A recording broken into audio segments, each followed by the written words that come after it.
Hi, everyone, again. This is Caroline with Thriving Abroad Expat Interviews, where we go all over the globe to find wonderful, interesting, fantabulous, beautiful people that are expats living their best life abroad. And today I am honored to have Miss Kiersten Brown with us, and she's going to share her story about how she made the transition from beautiful sunny California all the way over to Spain. Welcome, Kristen. Hello, thank you so much for having me. My pleasure. So tell us, how long have you been living abroad? Yeah, it's been about almost 3.5 years now. Okay. And how did you get there? What made you choose Yeah, Spain? of course. Yeah, how did it get started? Well, actually, I'm going on my second year in Spain. So last year was my first year. And then before that, the other 2 years, I spent 2 years in Panama and short time in Colombia. And really, I think a lot of things drove me here, and a lot of things kept me, to living abroad. Because obviously, some people go abroad for a short time and then they go back. But it was a year within my expat journey that I was like, this is nice. I kind of want to keep doing this and stay abroad. So I think I really honestly believe that the universe brought me to this life, and I put that intention out there. It was kind of a sequence of events. It started with I got laid off. I was working almost 4 years at this one teaching job, and I ended up getting laid off. And then, I started my entrepreneurial journey, and a lot of things, didn't really, like, things were good, but it just didn't really feel right, and there was nothing. Like, I tried to buy a house, and that didn't work out. I was single, I didn't have kids, there was no other really obligations. And I got to a point in my life where I just kind of felt like I was losing sight of who I was. Like, I kind of felt like, once you get to a certain age, sometimes people kind of like, all right, getting married, buying houses, settling down in their career. And I had none of those things. I was kind of this really, I felt kind of like the odd one out. And I felt that if I stayed in California, I would get pushed into some mold of what other people wanted me to be, or what other people thought me to be. And I kind of felt like, well, when I'm traveling and when I'm abroad, that's when I feel most myself. That's when I feel most free. And it's always been a dream of mine. So, Okay, uh, so you just, sorry to interrupt you, but you touched on something that I don't believe I've ever asked anyone in our chats before, and it's really important. Why live abroad? Why not just stay in the US? I mean, yeah. there's 50 states. Why did you feel a need to move abroad? Yeah, that is a great question. And because you're right, there is the option. I've been to New York. I love New York. I've been to Florida, Arizona, Texas. Like, I travel a lot in the States before I moved abroad. But I think that it's still the US, no matter where you go. Like, it's still, and there's still that same frame of mind. There's still the very capitalistic frame of mind. There's still, it's just the same place, just a little bit different buildings, maybe different accents, but it's still the US. And I always say I'm very, very grateful for the US, because obviously I would not be living this life if it wasn't for my US passport. So I am thankful for the US, but it's kind of just like it's like your parents' house. You grow out, and like, am I going to move down the street from my parents, or am I going to really test my growth and really find my independence by moving as far away as I can? And so I chose to try to really escape that mentality and that lifestyle by moving abroad. Okay, so that makes sense. Because in talking with people, sometimes they say, well, why? And I also, think about that reason. Why did I get on a plane and go somewhere else. You could just stay where you are. So that's very interesting. So you're in Spain. And I know that you traveled to some other countries, but specifically Spain. What is it like culturally coming from California to live in? And it's a very common expat destination, but what's the draw for you there? Yeah, I think the draw was that it was completely different than anything that I experienced. And I liked the kind of what keeps me here is that Spain has a European mentality, but it's also their own laid back kind of culture. It's very different than especially California, where it's very hustle bustle. And you're going to hear that a lot. I think a lot of people always want to escape like the hustle and bustle of the United States and the city life. But I liked being able to experience a culture where people are warm and welcoming for the most part in my experience, and people really I think what I really like about Spain is the social aspect. It's a very social community. You see people going out and walking on the streets. You see people gathering together to meet. You can be at a restaurant and you can stay 30 minutes after you've eaten your food because people are relaxed, people are chilled. And I think that's what I really like about it, is that you can kind of just relax and be yourself, and people are very curious about you. I always get all these questions about where I come from, what it's like in the United States. So it's nice to kind of just be in an atmosphere where I don't feel like my LinkedIn profile and my qualifications matter. It kind of feels like I can just be me and get accepted for that. And I know that we're going to talk about that in a little bit, that you do have, you are an entrepreneur. What else do you do there in Spain? Yeah, exactly. Yeah. So the reason why I'm able to stay here and what brought me here is there is an auxiliary program, it's pretty much a language assistant program. And so what it does, it takes English speakers from all over the world, different parts, different English speaking countries. And so I get to work, it depends on the region, but usually you work between 12 and I think 14 or 15 hours a week. And it's like a part-time, and I help in the English classrooms, in the English programs. I assist the teachers in teaching English. And interesting. I know we always talk to people that teach English in Asia and other countries, but what is it like? Are the Spaniards eager to learn English? They are, but it's really interesting because from my experience, and this is only my experience, a lot of the Spanish people that I have met are very shy about their English.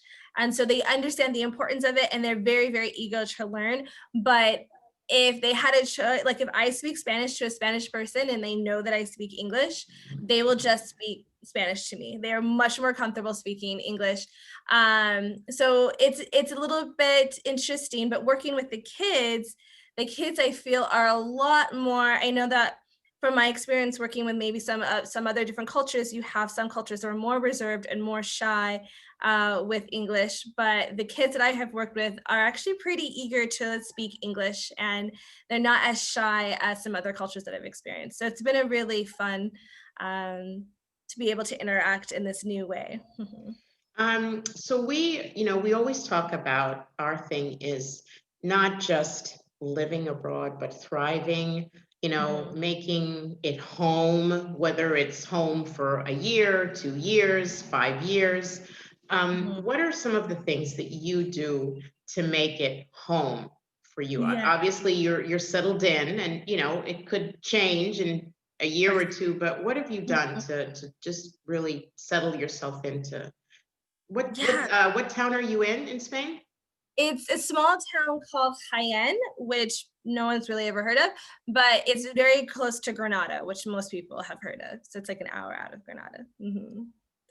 But yeah, I think that's a great question. And what I've done a couple different things. One, I think I try to pursue my passions here, in other countries too. So I love dancing. I love yoga. I love the aerial arts. So I always try to pursue something that I love here, because, whether it's art, whether it's music, it's really nice to kind of explore my different passions through the lens of a different culture. So that's one thing that I do. And then other things, I think just really making friends and starting communities, and just really reaching out to both expat friends and Spanish friends. I think it's really important to have the balance of both, not staying inside of an expat circle. I think obviously, I would be totally lost if I didn't have any expat friends, but being able to reach out into the culture and be able to know people from the culture, and then just always staying curious. I think that I'm always eager to learn something. I'm always, like, if there's a museum, if there's a show, if there's something where I can learn about the culture, I really try to participate in it. I think that's important. Just immerse yourself as much as you can. So you are a motivational coach. You are now the seasoned expat, and you help folks that are looking to do the same thing that you've done. How has that been for you? What are you finding is the desires, the dreams of people that want to live abroad? Yeah. One of the reasons why I coach and do what I do is because I just have talked to so many women that are just not happy where they are living, and they've just done it all. I think one of my first women that I ever spoke to who wanted to move abroad, I think I remember her struggle of just, she did what she was supposed to do. She went to college, she got her degree, she worked her job, then got laid off, and then tried to find another job. And she did everything that society told her to do to be successful and happy, but she wasn't. And I think that's the desire. We all just kind of want, we want joy, we want happiness, and we want to feel like we belong in a place. And I think a lot of people, in the United States, do not feel that they belong there. They were born and raised in certain cities, and they just feel very, very disconnected, and they want to know who they are. I think it's so hard to really understand who you are, because there's just so much in the United States and in the United States society that tells you you have to look like this, you have to wear your hair like this, you have to talk like this, you have to get this job, and you lose sight of who you are. And I think that's probably one of the most common things I see within the women that I coach, is they just want to reconnect or rediscover who they really are. Yeah, I think that is the biggest issue. Once you are able to experience life abroad, it's a whole new world opens up for you, the freedom. So you're coaching and you're thriving, and I wanted to ask you a question. I know that you do some motivational chats on Facebook, and I wanted to ask you a question that you ask others. What makes you come alive? I love it. Yeah. What makes me come alive? Lots of things, really. Creating, I think I love creating. And I think I create in a lot of different ways. I create through words, I create through movement. But I just love the idea of there being nothing and then there's something. I love the idea of, like, taking an idea and making that idea a reality. So being able to create is something that I look forward to, that lights the fire inside of me. And I think just connection. I love being able to connect to people, but connect to the people where I feel like I'm being seen and I see them. I think it's kind of easy to connect. People kind of use that, like, word loosely, and like, oh, we're connected because we're both from the States, or we both like chocolate, or having things in common is important. But I think having a true connection of, like, you see me and I see you, and I am seen and heard and appreciated, that is something that lights me up and keeps me going. And I'm so happy to have had that with people and continue to find that with people. Mhm. Nice. That's nice. I put you on the spot with that one. Any words of advice for someone that's contemplating, besides connecting with you, but what what what little tip can you give someone that's on the fence about making the transition? hmm a lot of people, they're going to tell you, and I say this too a lot, to connect with your why. Why do you want to do it? But I want to go a little bit further. And this is a technique that I use when I'm starting something new. And it does feel a little uncomfortable, but it really can help. Is to kind of imagine, like, okay, say you're like, okay, I move abroad, and say things didn't work out. What would that look like? What would happen? What would you do? And then see if you're okay with that, because a lot of the times we don't make a move or we don't decide because we're afraid of failing, we're afraid things are not going to work out. But just because something didn't work out doesn't mean that it's the end. It could be a building block, it could be a stepping stone. Maybe you go abroad and you don't like it and you don't fit in, so maybe you go to a different country, maybe you come back for a little bit, or maybe you go and things aren't, are better than you expected too. I think that people get kind of stuck in, like, it's not going to work out.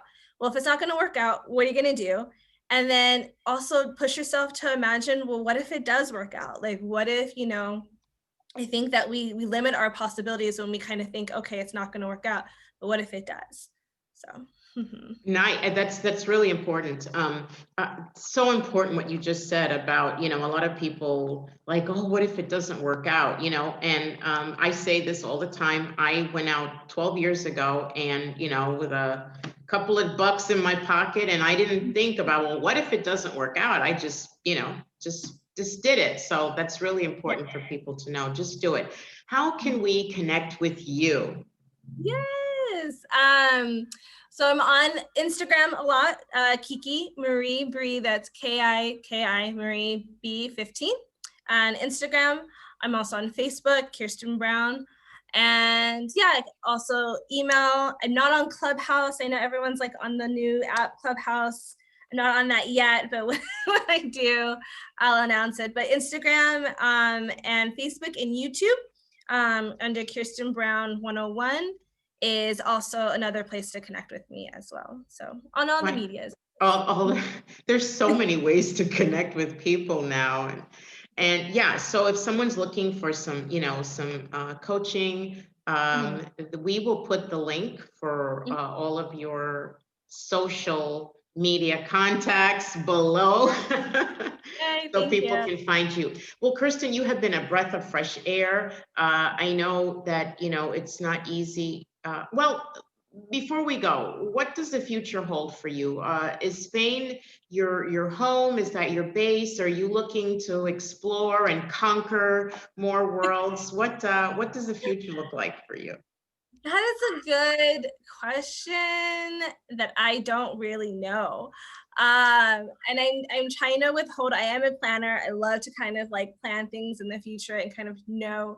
But I think if 2020 has taught me anything, it's just to live more in the moment, because all of us had plans for this year that have drastically changed. And so I I I know for sure what the future holds for me is that no matter where I end up, I'm always going to follow my heart. And that's like the promise that I've made for myself. So if my heart tells me to stay in Spain, then I will stay in Spain. If it tells me it's time to go, then I will go somewhere else. Maybe explore another other part of Europe, maybe go back down to South America. We will see. But for that, yeah, just following my heart. Mhm. That's amazing. I hope you have the most awesome 2021. Thank you so much for sharing your story. I know that you will motivate and touch someone who, or some people, Mhm. more people who are really thinking and wanting to change their life. Thank you Yeah, so much, Kiersten. It's been a pleasure. it's been a pleasure. Yes.